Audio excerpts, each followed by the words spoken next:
develop a sixth sense while you're working here. So I've had animals touch the truck, but I was in park, so I've had giraffe touch the truck, rhinos, lots of stories. You get a lot of stories after 2 years.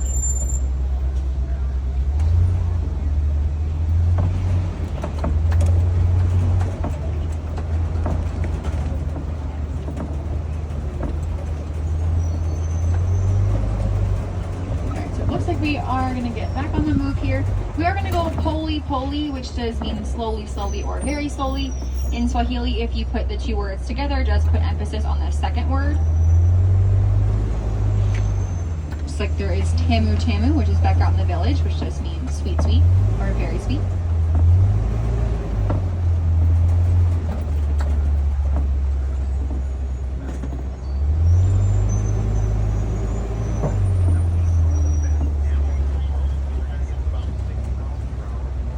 Now, if it does get a little bit cooler at night, or if it's not as hot during the day, animals might come out a little bit more. It was actually a beautiful day today, so it wasn't too hot. But in the summer, the animals will a lot of times seek shade and then come out a little bit later, which could be what was happening up here with, if it is the rhinos. That doesn't make a lot of sense. I actually have no idea what animal it is.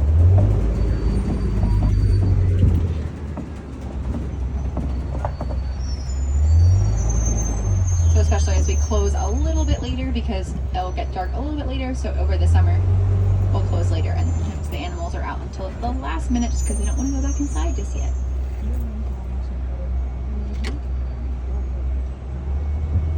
Now up ahead, a little bit further down, I do see the cheetah.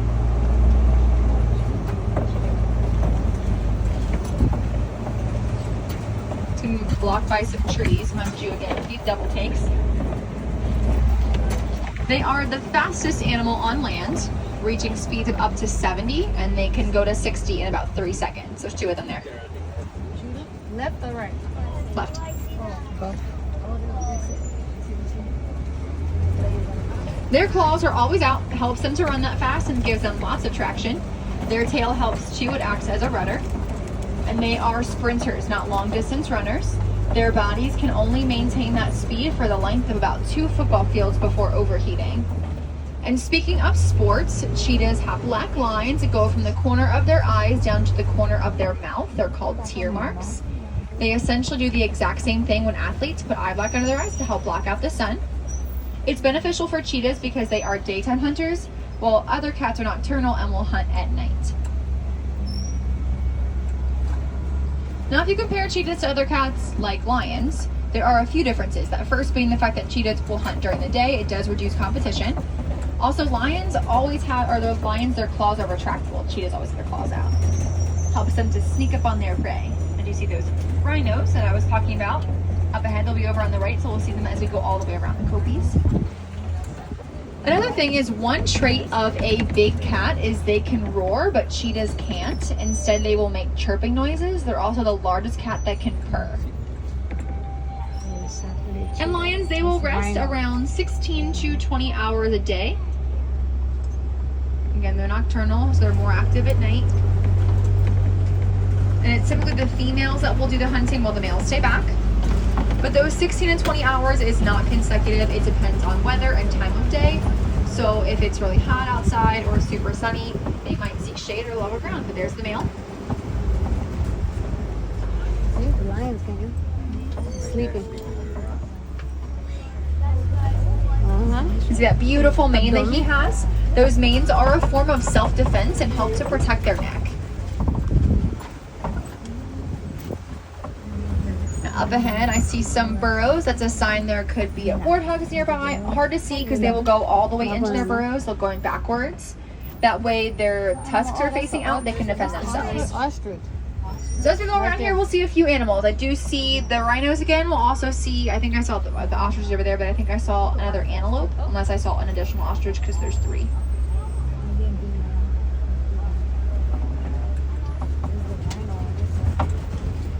So up ahead on the right here, we'll see the rhinos. You'll see mom and baby.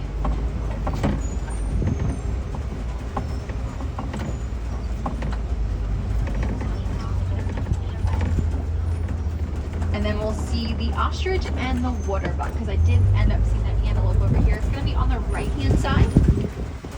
It's got a white stripe on its back. Actually helps them to find each other in the forest.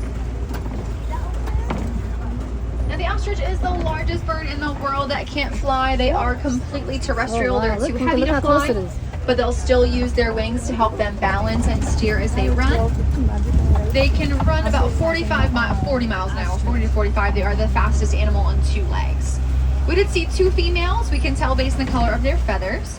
Females have that lighter gray that we saw, while for males it is usually a dark brown, almost looks black, and they are a little bit bigger than that. Our next and final stop is the dog pen. This is where the warden's post is, and the wardens here will take care of the animals. They'll keep them healthy and safe. But the wardens need a little bit of company, so we'll see some Nigerian dwarf goats. They'll eat the weeds, other animals don't, and they're used as dairy goats. For their milk, it is super high in protein and packed with nutrients. That's going to help out villages nutritionally and economically. Let's see where they went. Oh, there they are. I was like, I just saw one. One's by the porch, by the truck.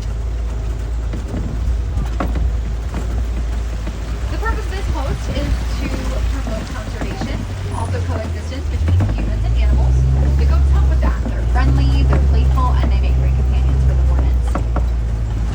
Now this road is taking us back to the village, but I want to talk a little bit more about those white rhinos that we saw. We saw the southern white rhino. They are a near threatened species, while the northern white rhino is functionally extinct. There are only 2 females left in the entire world. They suffer from poaching of their horns. Cultures believe them to have medicinal value, but that was proven to be untrue. It's the same material found in our fingernails and our hair. It's made up of keratin. Rhinos have no natural predators. The only hope for them comes from humans.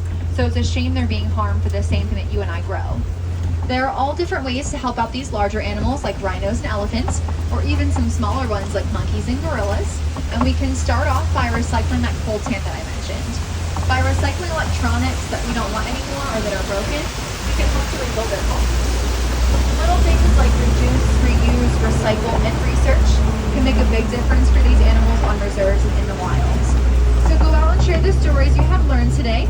You never know, you can inspire someone else to make a big difference. So go out and find your favorite animal that ignites your conservation spark. For me, it's the rhino, so go find your rhino, because sometimes all it takes is one person to make that difference. Now we are going to dock in just a little bit. Now would be a great time to start gathering up any of those personal belongings. But here in Harambe, we don't like to say goodbye. It is a way too sad and far too final. Instead, we say Kwaherini, which means to go well. So I hope you all go well and go wild here on your journey to Disney's Animal Kingdom.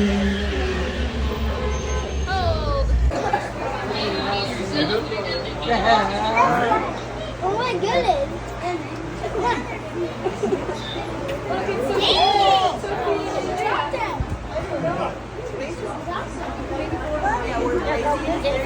There you go. You just hang on there.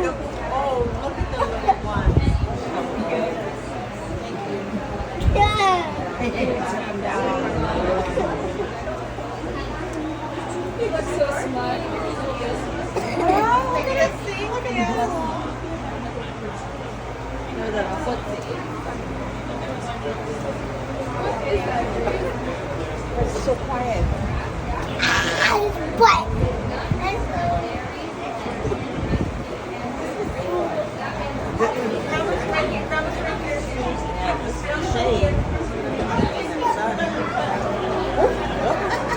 Pop it up.